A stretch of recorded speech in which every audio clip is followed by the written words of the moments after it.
जय श्री राम। आइए श्री रामचरितमानस के बालकांड की कथा को हम आगे बढ़ाते हैं।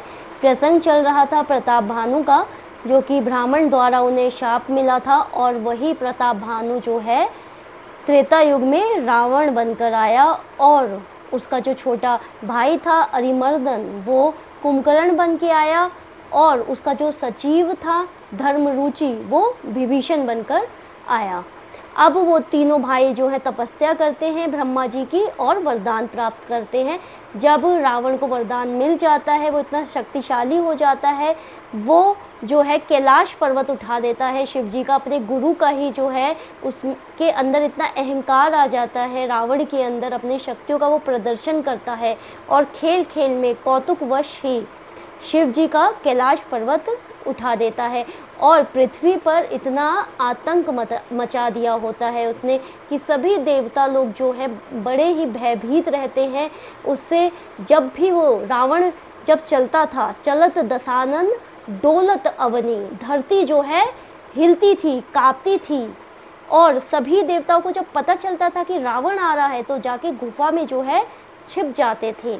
उसका आतंक कितना ज़्यादा था, वो अपने बेटे मेघनाथ को कहता था कि जहाँ कहीं भी साधु संत पूजा विधि हो रही हो वहाँ जाके विघ्न डालो, वहाँ पे तुम जाके मांस फेंको। ऐसे करके उसने जो है सारी पूजाएं जो है सब समाप्त कर दी थी। तब सब जो है परेशान होकर जाते हैं, ब्रह्मा के पास जाते हैं, सभी देवता परेशान होकर जाते हैं और वहाँ पर अपनी पीड़ा को सुनाते हैं। जो धरती थी, धरती भी बहुत परेशान हो गई थी और रावण के प्रकोप से जो है वो कुछ नहीं कर पा रही थी। अब सब ये चर्चा करते हैं कि हमें जो है श्री हरि के पास जाना पड़ेगा, और सब कहते हैं कि कोई कहता है हम क्षीर सागर में वास करते हैं, वो वहाँ हमें मिलेंगे, वैकुंठ में चलते हैं। फिर वहाँ पर शिव जी भी उपस्थित होते हैं। शिव जी ये जो कथा है पार्वती जी को सुना रहे हैं, आप सभी जानते हैं जैसा कि, और वो ये कहते हैं पार्वती जी को कि हे पार्वती, मैं उस समय वहाँ पर मौजूद था। फिर सब मुझसे पूछते हैं कि आप बताइए कि हमें कहाँ जाना चाहिए प्रभु के दर्शन के लिए। तब शिव जी जो है कहते हैं हरि व्यापक सर्वत्र समाना, प्रेम ते प्रगट हो ही मैं जाना। तब वो कहते हैं कि मैं तो इतना जानता हूँ कि हरि जी जो है हर जगह व्याप्त है, कण कण में व्याप्त है, अगर हम उन्हें प्रेम से बुलाएंगे तो वो स्वयं प्रकट हो जाएंगे। तो सबको जो है शिव जी की बात बहुत ही अच्छी लगती है। ऐसे करके आकाशवाणी होती है।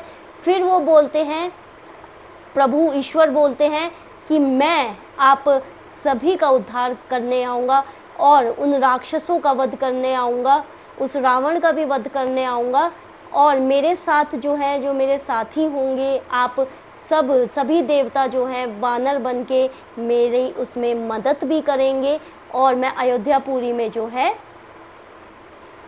दशरथ जी के यहाँ जन्म लूँगा। ऐसे करके आकाशवाणी होती है, और सभी देवता लोग जो है, ब्रह्मा जी लोग जो है बहुत ही प्रसन्न होते हैं ये आकाशवाणी सुनकर, और फिर वो ब्रह्मा जी अपने अपने लोक में चले जाते हैं सभी देवता। अब चलिए मैं आपको पिछले प्रसंग से जोड़ती हूँ। पिछले दोहे में हम कहाँ थे। निज लोक ही बिरंच गे, देवन यही सिखाई, बानर तनु धरी धरी मही, हरिपद से वहु जाई। देवताओं को यही सिखाकर कि वानरों का शरीर धर धर कर तुम लोग पृथ्वी पर जाकर भगवान के चरणों की सेवा करो। ब्रह्मा जी अपने लोक को चले गए। अब ये बताया गया कि देवताओं को ये बताया कि आपका क्या कार्य होगा। जब श्री राम जी धरती पर अवतरित होंगे तब आपको क्या है, वानरों का शरीर धर धर कर जो है आपको राम जी की सहायता के लिए उपस्थित रहना पड़ेगा। गए देव सब निज निज धामा, भूमि सहित मन कहो विश्रामा। सब देवता अपने अपने लोक को गए, पृथ्वी सहित सबके मन को शांति मिली। भूमि सहित मन कहूँ विश्रामा। जो कछु आयसु ब्रह्मा दीना, हर्षे देव विलम्ब न कीना। ब्रह्मा जी ने जो कुछ आज्ञा दी उससे देवता बहुत प्रसन्न हुए और उन्होंने वैसा करने में देर नहीं की। अब जो ब्रह्मा जी ने आज्ञा दी थी, देवता जो है बहुत खुश हो गए। उन सबको कहा गया था कि अब जब श्री राम जी का समय आएगा धरती पर अवतरित होने का, तो आप सभी को भी धरती पर आना होगा वानर बनकर। बनचर दे धरी छिति माही, अतुलित बल प्रताप तिन पाही। पृथ्वी पर उन्होंने वानर देह धारण की, उनमें अपार बल और प्रताप था। गिरि तरु नख आयुध सब बीरा, हरि मारग चित वही मति धीरा। पर्वत, गिरि अर्थात पर्वत, तरु वृक्ष, नख नाखून ही उनके शस्त्र थे। किनके? उन देवताओं के जो वानर बनकर पृथ्वी पर आए थे। हरि मारग चित वही मति धीरा, वे धीर बुद्धि वाले वानर रूप देवता भगवान के आने की राह देखने लगे। गिरि कानन जह तह भरी पूरी, रहे निज निज अनेक रुचि रूरी। वे वानर पर्वतों और जंगलों में जहाँ तहाँ अपनी अपनी सुंदर सेना बनाकर भरपूर छा गए। रहे निज निज अनेक रुचि रूरी। यह सब रुचिर चरित्र में भाषा, अब सो सुनो जो बिचही राखा।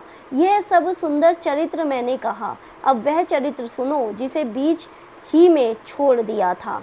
अब यहाँ पर तुलसीदास जी क्या कहते हैं, यही बता रहे हैं कि वे वानर पर्वतों और जंगलों में जहाँ तहाँ अपनी अपनी सुंदर सेना बनाकर भरपूर छा गए। गिरि कानन जहाँ ता भरी पूरी, गिरि अर्थात पर्वतों पे अपनी सेना बना ली। अब कह रहे हैं यह सुंदर चरित्र मैंने कहा, अब वह चरित्र सुनो जिसे बीच में ही छोड़ दिया गया था।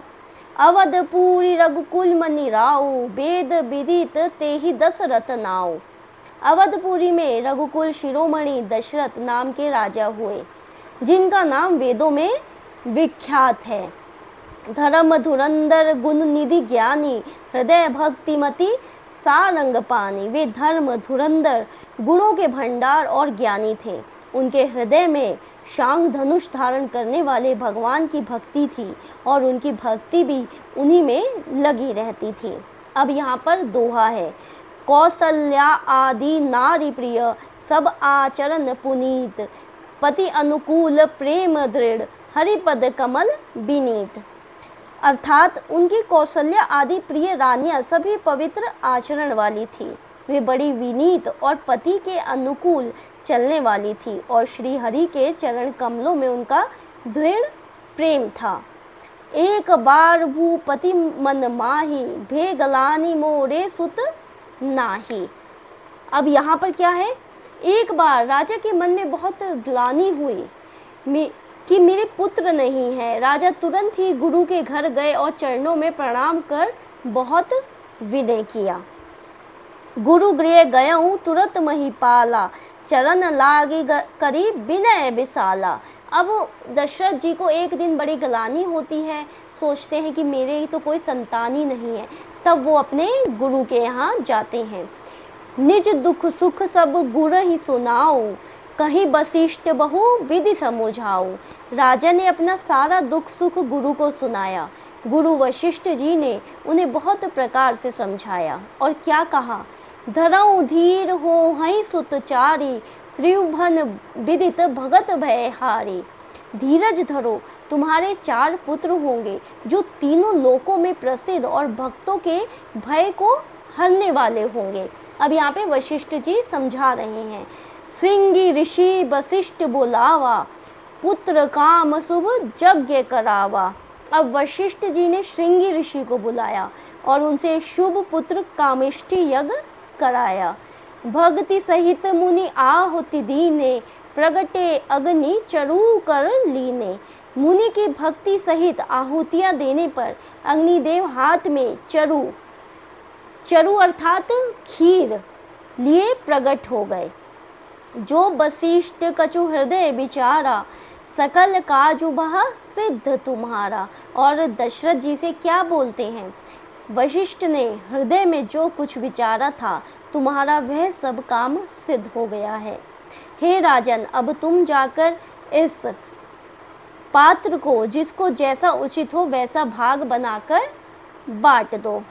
यह छवि बाटी देहु नृप जाई, जथा जोग जही भाग बनाई। अब जो अग्नि से जो प्रकट हुए थे और इन्होंने पात्र में दिया था कि आग जाके अपनी रानियों को दे दो, आपके वही पुत्र होंगे जो आपके गुरु वशिष्ठ जी ने कहा था, आपके 4 पुत्र होंगे।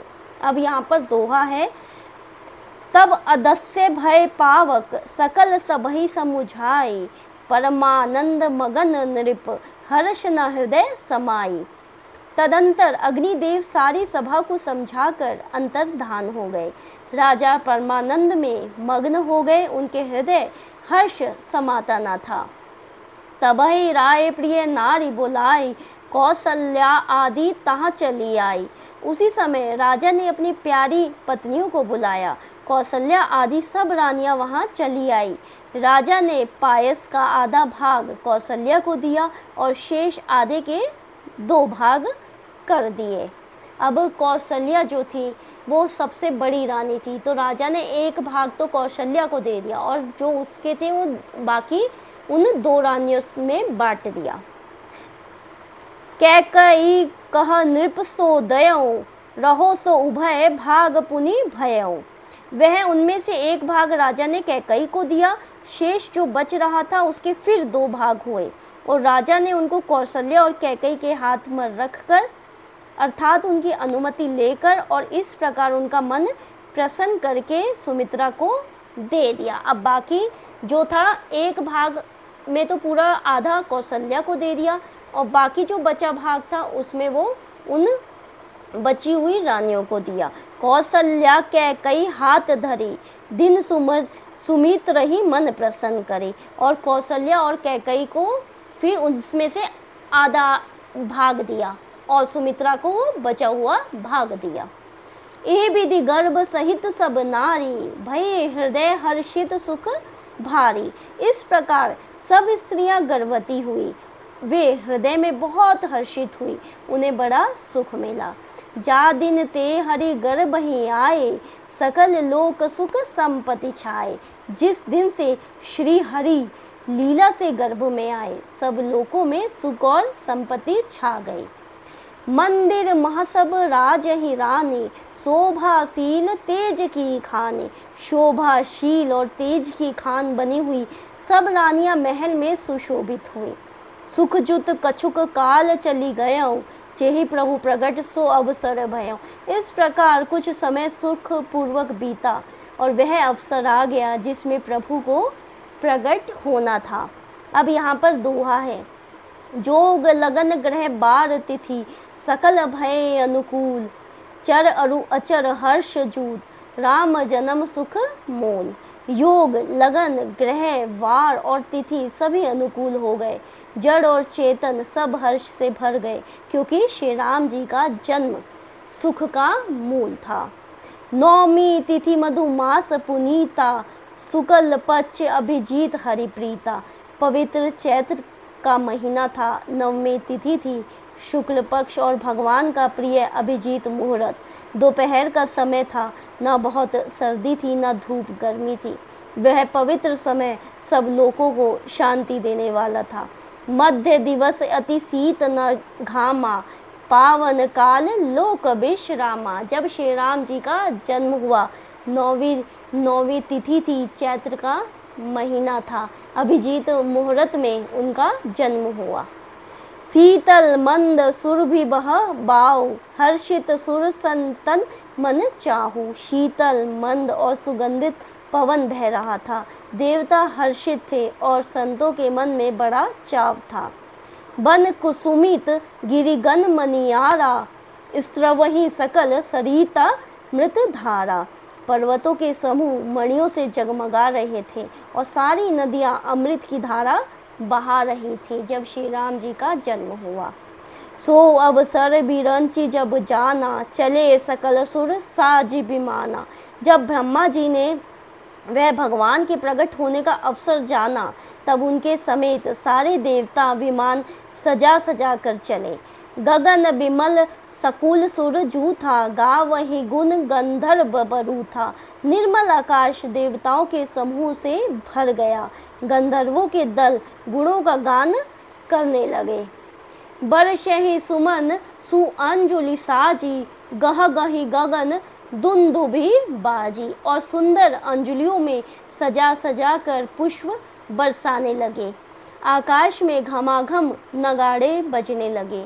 और स्तुति करहि नाग मुनि देवा, बहुविधि लावहि निज निज सेवा। नाग मुनि और देवता स्तुति करने लगे और बहुत प्रकार से अपनी अपनी सेवा उपहार भेंट करने लगे। अब यहाँ पर दोहा है। सुर समूह विनती करी, पहुँचे निज निज धाम। देवताओं के समूह विनती करके अपने अपने लोक में जा पहुँचे। जग निवास प्रभु प्रगटे, अखिल लोक विश्राम। समस्त लोकों को शांति देने वाले जगदाधार प्रभु प्रकट हुए। अब यहाँ पर छंद है। भय प्रगट कृपाला, दीन दयाला, कौसल्या हितकारी। हर्षित महतारी, मुनि मनहारी, अद्भुत रूप विचारी। लोचने अभिरामा, तनु घन श्यामा, निज आयुध भुजचारी। भूषण बने माला, नयन विशाला, शोभा सिंधु खरारी। अर्थात दीनों पर दया करने वाले कौशल्या जी के हितकारी कृपालु प्रभु प्रकट हुए। मुनियों के मन को हरने वाले उनके अद्भुत रूप का विचार करके माता हर्ष से भर गई। नेत्रों को आनंद देने वाला मेघ के समान श्याम शरीर था। चारों भुजाओं में अपने खास आयुध धारण किए हुए थे। दिव्य आभूषण और वनमाला पहने थे। बड़े बड़े नेत्र थे। इस प्रकार शोभा के समुद्र तथा खर राक्षस को मारने वाले भगवान प्रकट हुए। कहा दुई कर जोड़ी, स्तुति तोरी, केहि विधि करो अनंता। माया गुण ज्ञानातीत अमाना, वेद पुराण भनंता। करुणा सुख सागर, सब गुण आगर, जेहि गावहि श्रुति संता। सो मम हित लागी, जनि अनुरागी, भयउ प्रगट श्रीकंता। दोनों हाथ जोड़कर माता कहने लगी, हे अनंत, मैं किस प्रकार तुम्हारी स्तुति करूं। वेद और पुराण तुमको माया गुण और ज्ञान से परे और परिणाम रहित बतलाते हैं। श्रुतियाँ और संत जन दया और सुख का समुद्र, सब गुणों का धाम कहकर जिनका गान करते हैं, वही भक्तों पर प्रेम करने वाले लक्ष्मीपति भगवान मेरे कल्याण के लिए प्रकट हुए हैं।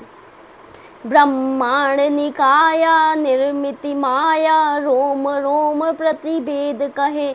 मम उर सोबासी यह उपहासी, सुनत धीर मति थीर न रहे।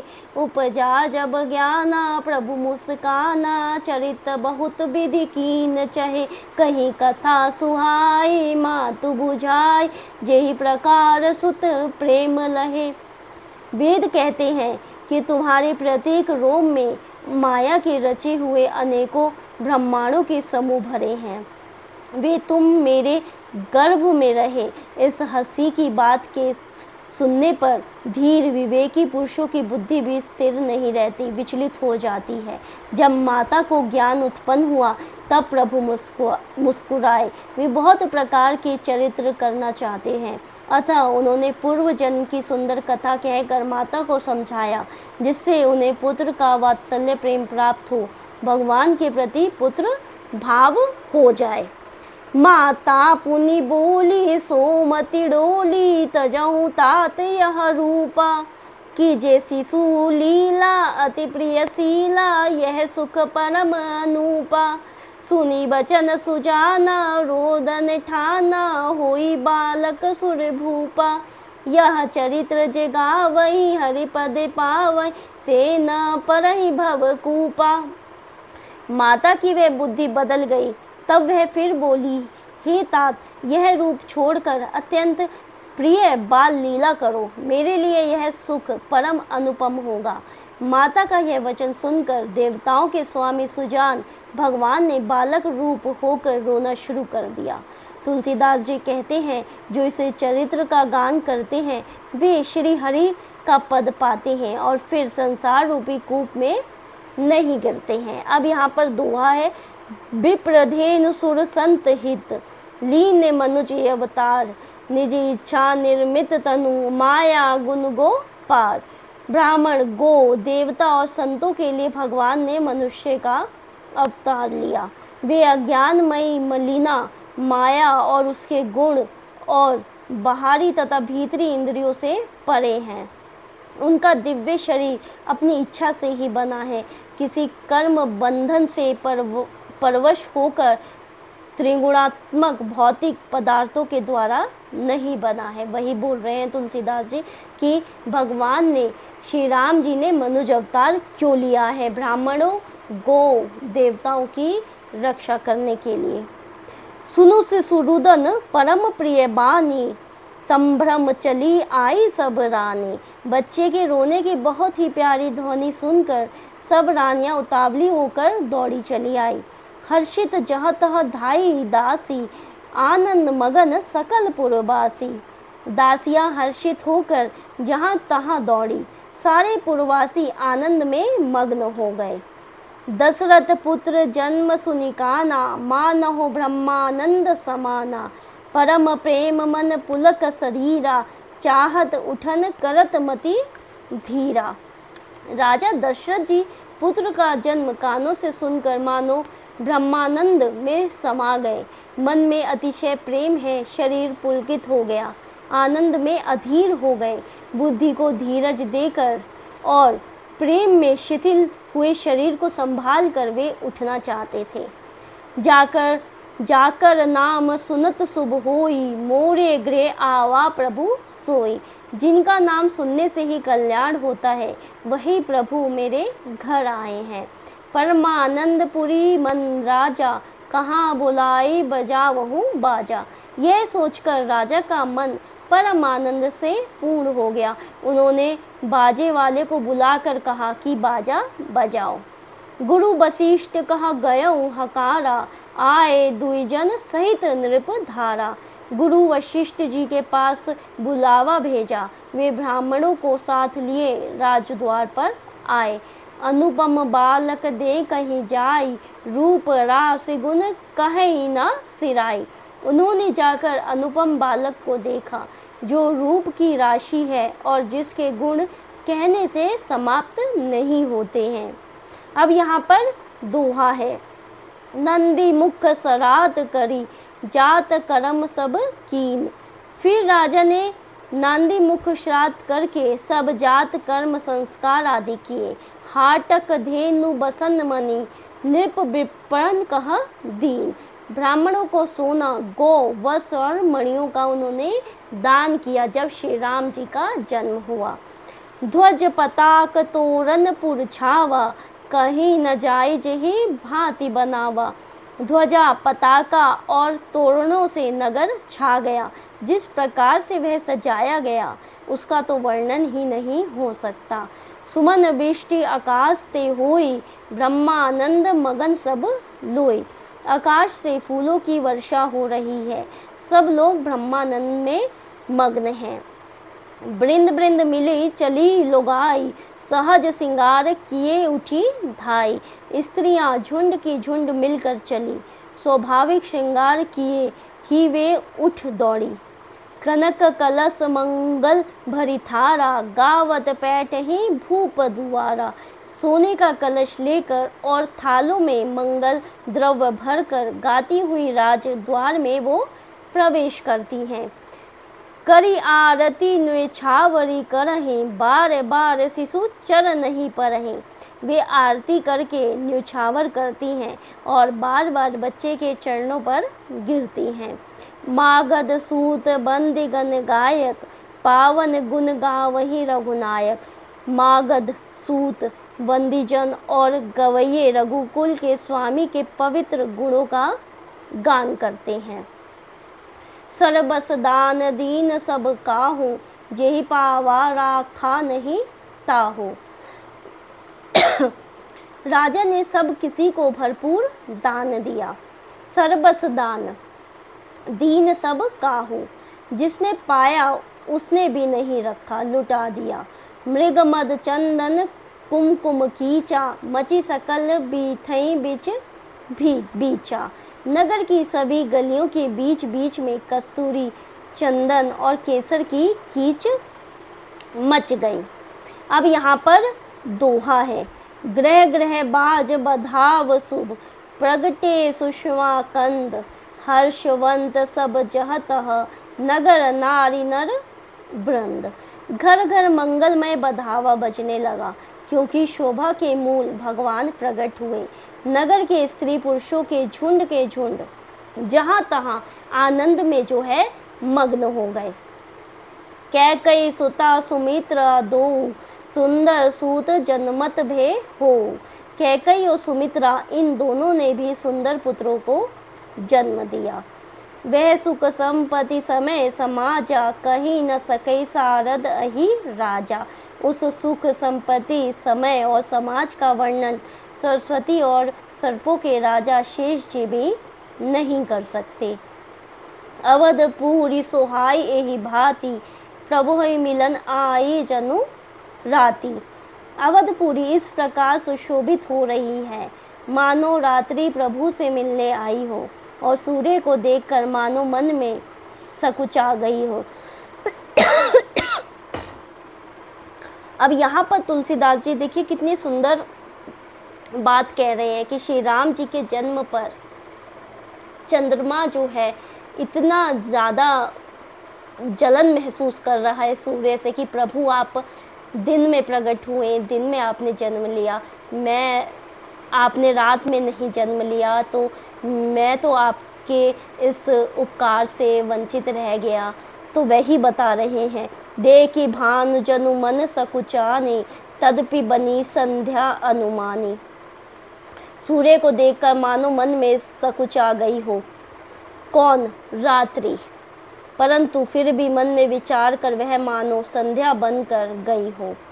अगर धूप बहु जनु अधियारी, उड़ई अबीर मनहु अरु नारी। अगर की धूप का बहुत सा धुआं मानो संध्या का अंधकार है और जो अबीर उड़ रहा है।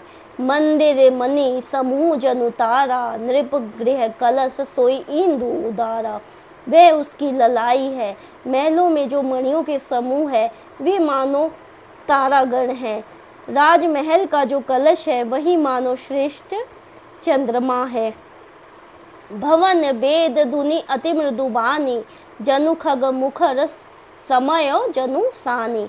राजभवन में जो अति कोमल वाणी से वेद ध्वनि हो रही है वही मानो समय से सनी हुई पक्षियों की चहचहाहट है। कौतुक देखी पतंग भुलाना, एक मास ही जात न जाना। यह कौतुक देखकर सूर्य भी अपनी चाल भूल गए। एक महीना उन्होंने जाता हुआ ना जाना, अर्थात उन्हें एक महीना वहीं बीत गया। अब यहाँ पर दोहा है, मास दिवस कर दिवस भा, मरम न जाई कोई। रथ समेत रवि था कहूँ, निशा कवन विधि होई। महीने भर का दिन हो गया, इस रहस्य का कोई नहीं जानता। सूर्य अपनी रथ सहित वहीं रुक गए, फिर रात किस तरह होती। मतलब प्रभु श्री राम जी के जन्म पर देखिए सूर्य भी जो है वो जाना नहीं चाहते, वो भी जो है अपनी जगह पे वहीं रुक गए हैं। घर घर जो है बधाइयाँ बजने लग गई हैं, अबीर उड़ रहे हैं, गुलाल उड़ रहे हैं, ब्राह्मणों को सोने की मणियाँ दी जा रही है। इतना खुशहाल माहौल हो रखा है श्री राम जी के जन्म पर। सभी देवता जो हैं मिलने आए हैं उनकी श्री राम जी के जन्म पर। अब आगे की कथा हम अगले प्रसंग में सुनेंगे। तब तक के लिए जय श्री राम।